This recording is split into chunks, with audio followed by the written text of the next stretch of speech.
বহির্বিভাগটা বন্ধ আছে এই মুহূর্তে। বহির্বিভাগ ছাড়া আর বাকি সকল বিভাগ চালু আছে। ভাই, এই যে আজকের প্রেক্ষাপটটা বলবেন, এখনো কিন্তু চিকিৎসা সেবা ব্যাহত হচ্ছে, অনেকেই অভিযোগ করছেন যে চিকিৎসা পাচ্ছেন না। জি, আচ্ছা, ধন্যবাদ। আপনারা জানেন যে গতকাল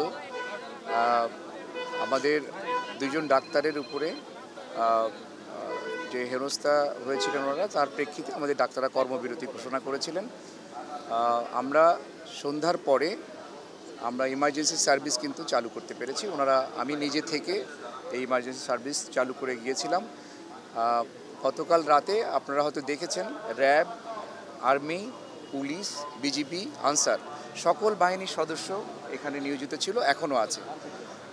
পর্যাপ্ত নিরাপত্তা ব্যবস্থা করা হয়েছে, যার পরিপ্রেক্ষিতে ওনারা ইমার্জেন্সিতে চিকিৎসা সার্ভিস দিচ্ছেন এবং ইনডোরে চিকিৎসা কিন্তু চালু আছে। আপনারা জানেন যে সকল ওয়ার্ডে, যেসব ওয়ার্ডে আমাদের ভর্তি আছে রুগী, সেসব ওয়ার্ডে কিন্তু যথেষ্ট পরিমাণ ডাক্তার আপনারা গেলে দেখতে পাবেন। আমরা এখন যে 2টা ওয়ার্ড দেখে আসলাম, 5-6 জন করে ডাক্তার কিন্তু ওখানে আছে।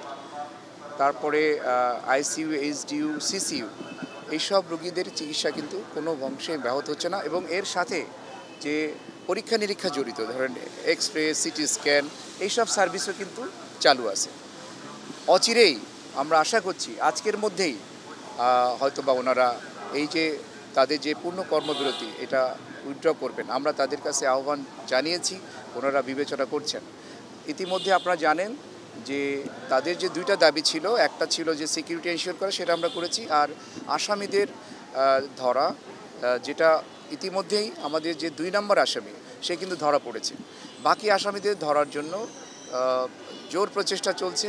সকল আইনশৃঙ্খলা রক্ষাকারী বাহিনী, র্যাব সহ সবাই কিন্তু চেষ্টা চালাচ্ছে। আমরা আশা করছি যে আজকের মধ্যেই বাকি আসামিরা ধরা পড়বে। বহির্বিভাগটা বন্ধ আছে এই মুহূর্তে। বহির্বিভাগ ছাড়া আর বাকি সকল বিভাগ চালু আছে। না, সেটা তো ওনাদের কাছে আমি আশা করছি যে আজকের মধ্যেই আমরা ইনশাল্লাহ চালু করতে পারবো। ওনাদের সাথে আমাদের নেগোসিয়েশন হচ্ছে এবং আমার বিশ্বাস, যেহেতু ওনাদের মূল 2টা দাবি ছিল যে নিরাপত্তা নিশ্চিত করা, সেটা আপনারা দেখতে পাচ্ছেন। নিরাপত্তা আমরা নিশ্চিত করেছি, আসামিদের মধ্যে একজন ধরা পড়েছে। আর বাকি যে দাবিগুলো ছিল, আপনারা জানেন যে একটা স্বাস্থ্য পুলিশের একটা ব্যবস্থা এবং চিকিৎসা সুরক্ষা আইন করা, এটা আসলে একটু সময় সাপেক্ষ। গতকাল উপদেষ্টা মহোদয় এসেছিলেন, উনি বলেছেন যে এগুলো একটু চিন্তা ভাবনা করতে হবে। এখনই উনি কথা দেন নাই। এবং এটা আসলেই সবাই জানেন যে এই ধরনের একটা আইন করা এরকম অন্তর্বর্তীকালীন সরকারের পক্ষে কতটা সম্ভব, সেটা বিবেচনা করার বিষয় আছে।